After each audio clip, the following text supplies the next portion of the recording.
Hi, everybody, and welcome back to Bayou Time. I'm Harry McCulla. We're joined this time by the Superintendent of Lafourche Parish Schools, Mr. Jarod Martin. And Jarod, thank you so much for being with us on a big week as you guys get back to school on Thursday. Tell me a little bit, we've been talking all summer that we thought we were going to have an easy start to the summer, to the school. And it looks like we're going to have a little bit of COVID-related stuff that you guys will still have to deal with as school gets started. Yeah, I feel for our principals and teachers because right on the eve of school, we're having to change some rules. But understandably so, given the current state of the virus and where we are as a community. As you know, we did our summer program, and throughout our summer program, we were able to have kids not wear masks. We were able to have groups of children gathered together and doing all sorts of activities. And it was just a fantastic period of getting back to what we love to do. Just be around kids, have kids be around other kids, having fun, playing games, and learning some English and math along the way. And we were using that energy to springboard into this year. And then I guess it was about 2 or 3 weeks ago, we started hearing about rising cases, rising numbers, and hospitals being stressed. And over the last 2 or 3 days, that has just been amplified. And so with the governor's requirement for masking, we're having to adjust some of our plans, and we're reestablishing what our return to school plan looks like as a result. Yeah. So as you go back to school, we don't really have a vaccine for all the children yet, but there was a mandate that's put on by the governor on Monday. So how does that affect your schools? Well, the way it affects our school is simple.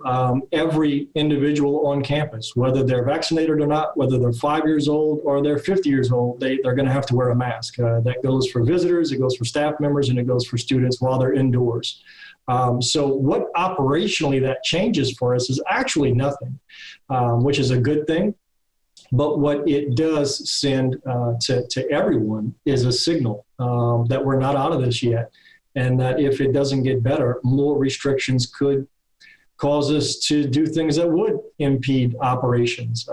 You and I were talking before we came on about how last year there was a phase that didn't allow for more than 25 people in any room, irrespective of its size. And that forced us to go into a hybrid setting because we had classrooms with more than 25 students and a teacher. And so what we're hoping for is that the masks are enough to flatten the curve is what the experts are telling us, and that maybe in a month we'll be out of this thing and we can do school the way we want to do school, which is the way we did summer school. But until then, my board is obligated to heed the advice of the medical professionals and follow the executive order as issued by the governor of Louisiana. Yeah, we had talked to how important it was for people to make eye contact, to see mouths and see facial expressions and all that. That's so important. But again, you guys just got to go on what they're telling you from Baton Rouge. How does that affect the logistics of school? Do you think are you ready to go hybrid, where parts people will stay home? What about the logistics of all that? Well, what I'd like to emphasize is what we're hoping and what we're committed to. And what we're committed to and what we're hoping is that we can keep school in person for all students 5 days a week. That is our commitment.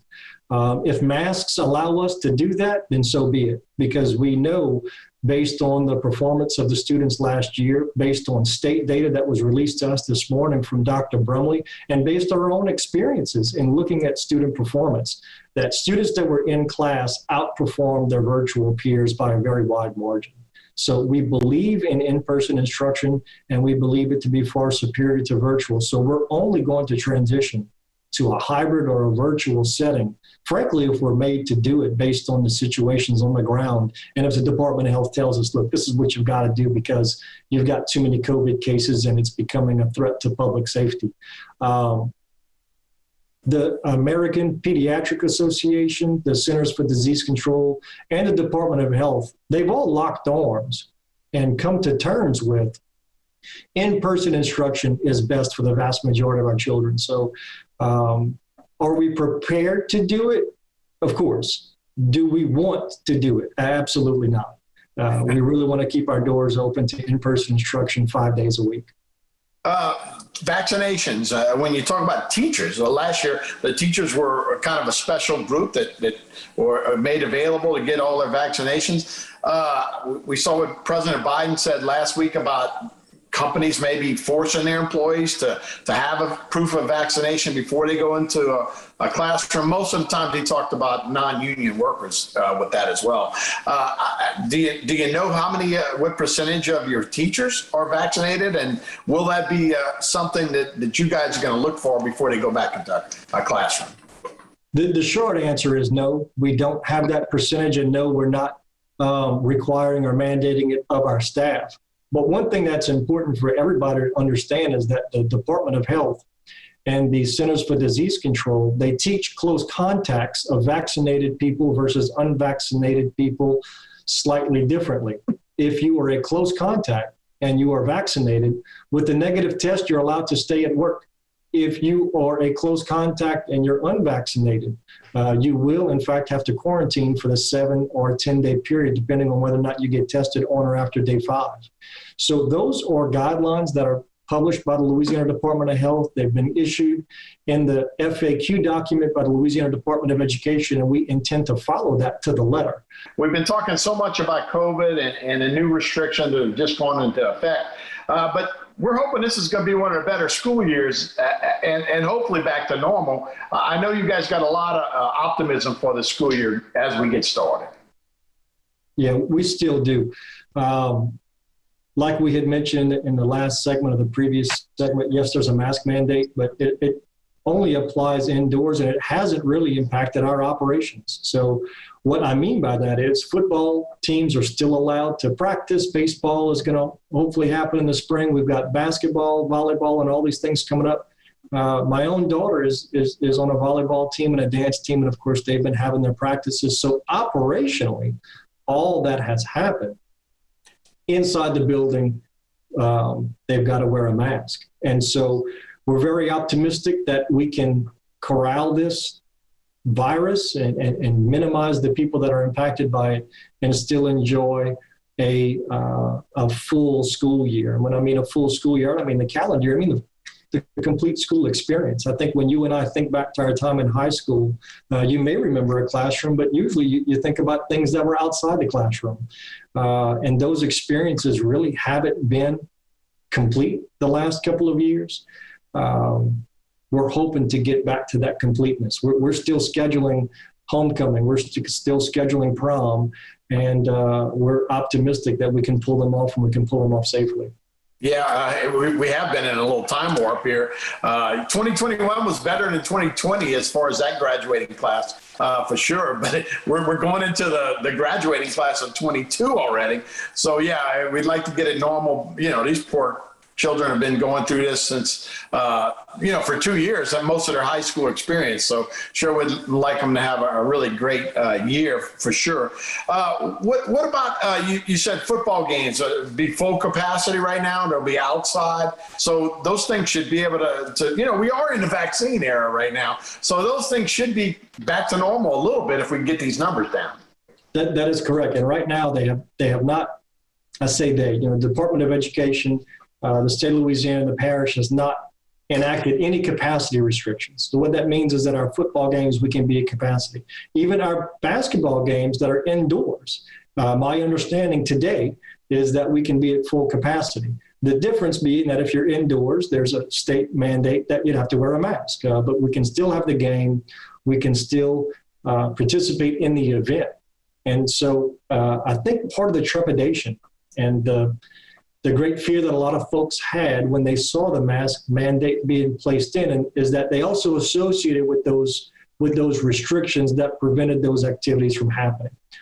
Thus far, our understanding, though, is that the only restriction is that while you're indoors, you put a mask on, which will allow us to have a rather complete experience for our students, which is what we're hoping to do. Right. So, I mean, the indoors will be basketball, volleyball, those kind of sports. Hopefully we can get that taken care of too and get these numbers down a little bit. What are some exciting things that we're looking forward to in the school year?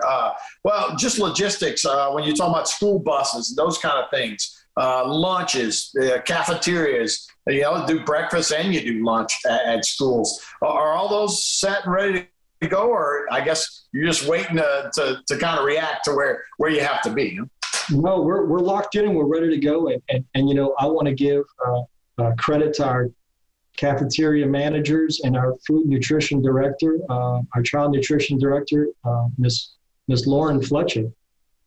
Last year, because we had to do feeding in such a restrictive environment, kids had to sometimes move to the cafeteria, get their food and bring it back to the classroom, that our menu was affected slightly. Well, this year we're hoping to use our cafeterias in a more meaningful way, and kids won't have to walk their food back and forth. So our cafeteria managers in Lafourche Parish do a tremendous job of presenting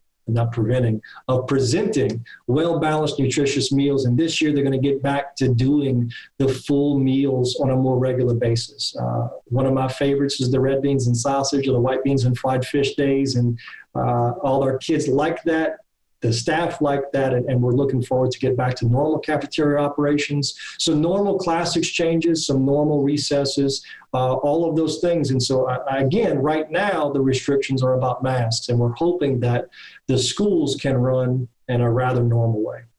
Okay. At one time, you were taking temperatures as students walked in. That's no longer going to be the case. And if somebody is positive, do we know how long they'd have to sit in quarantine if it's a student member? Mm-hmm. I guess it's different than a faculty member. Yeah, absolutely. So last year we had to do universal screening, which means kids got off the bus or out of their car. I know that a few times I participated in my own children's car pickup. The teacher would come up and scan their forehead. We don't have to do that this year, and what we're asking families to do is just do a screening at home, right? Check your kids for symptoms before they leave the house, because if they do show up feeling bad, of course, they may have to go home. But if a child contracts coronavirus, the period of time that they're going to have to stay home is 10 days, and it's from the onset of symptoms or a positive test, whichever is first.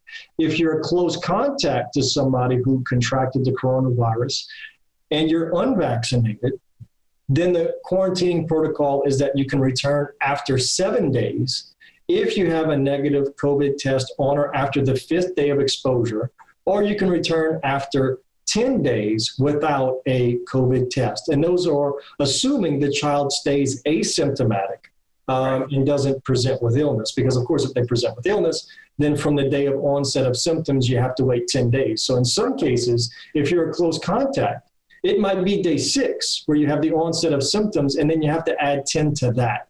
So it can be very disruptive to a school year. Yeah. Hey, Jarod, thank you so much, and best of luck to you guys at school year for sure. Thank you for joining us. Yes, sir. Thank you. All right, we'll be back with more Bayou Time right after this.